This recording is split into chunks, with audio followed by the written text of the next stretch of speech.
Why do slow teams stay in F1? It's an interesting question, isn't it? Why does a backmarker team turn up week in, week out to finish dead last and 2 laps down? It costs a huge amount of money each year to run an F1 team. Of course, the cost cap of $145 million is in force now, which especially brings the big teams down a peg on spending, but still, it's $145 million, hardly pocket change. Is it just a massive cash burn for these slower teams, or is there more to this? Well, the main answer to why they stay is pretty much hope. Hope that next year will be the one and build a car that will make them competitive. Frank Williams is a fantastic example of this, as his original team, called Frank Williams Racing Cars, ran in Formula 1 from 1969 to 1976, had 96 starts and scored a grand total of 0 points. They did have one cheeky fastest lap to their name though. By the stats, you can tell this team didn't work out, so Frank had to sell up and move on. But the next team he made, Williams, you might have heard of them. They've done pretty well in F1 history. The slower teams are usually the ones that find themselves in financial difficulties because the lower you finish in the constructors' table, the less you get paid. Rinse and repeat this every season and you're constantly trying to fill the ever-growing hole of debt that is caused by running a team. The less money you have, the less you have to spend on developing your car as well, especially before the cost cap. Can you see how stressful it must be as a head of a team? The former HRT team is a good modern example of trying to survive via the means of several owners, until they had to eventually shut down due to, you guessed it, lack of cash. Another team, Manor, at the end of 2016 ended up shutting down because the ownership needed it to be self-sustaining, which is a fancy term of basically saying the owners wanted them to not finish at the bottom end of the table and be able to pay thetheir way, which they couldn't do.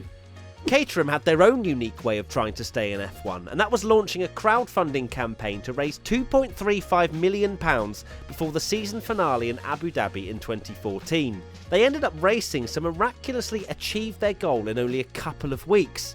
It was also their final race, no surprises there. The other factor that springs to mind as to why slow teams stay in F1, especially if you go back 20 years or so, is their sheer passion for motorsport. They just loved being in F1 and trying to make the dream work by any means possible. Nowadays we don't tend to see these happy-go-lucky teams that may only last a few years before bankruptcy, as bigger brands have stepped into the fold to try and create a successful team. It's incredibly important for car manufacturers especially to perform well in Formula 1, as it creates a lasting positivity around the brand and their road cars if they're winning in the pinnacle of motorsport.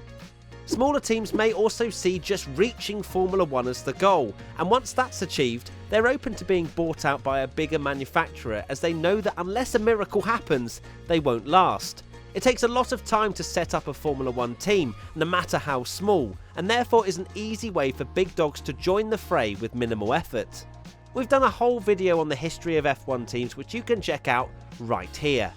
It's also worth mentioning that the slower teams stay in F1 because windows of opportunity come up with the changing of technical regulations. Let's not forget the miracle story of Brawn GP, who was bought by Ross Brawn from the failing Honda for £1. They found a gap in the new regulations, built an incredible car and won the championship. A true wonder story. There you have it, why slow F1 teams continue to try their luck in the sport and don't simply throw in the towel. Before you go, I need to tell you about a very exciting new brand we've partnered with called Rev Motorsport. How do you fancy playing a racing game and being rewarded for how well you do with tangible assets that can be converted into real-life money? Well, let me introduce you to Rev Racing. Rev Racing is an arcade simulation car racing game developed and published by Animoca Brands and is on the Polygon blockchain. The game is in both third and first person, where you'll have full control of your car. Rev Racing is also the latest addition to Rev Motorsport, which is the ecosystem of all motorsport blockchain games by Animoca Brands, currently including F1 Delta Time, MotoGP Ignition, Formula E High Voltage and Rev Racing. All assets in the games with the Rev Motorsport ecosystem are NFTs, non-fungible tokens, allowing players to have true digital ownership over their cars and car parts, trophies, driver equipment, circuit segments and more. These game assets are your property just like any physical items you own. Play to earn is a central feature of Rev Racing, allowing you to earn tokens, NFTs and other prizes through several different mechanisms.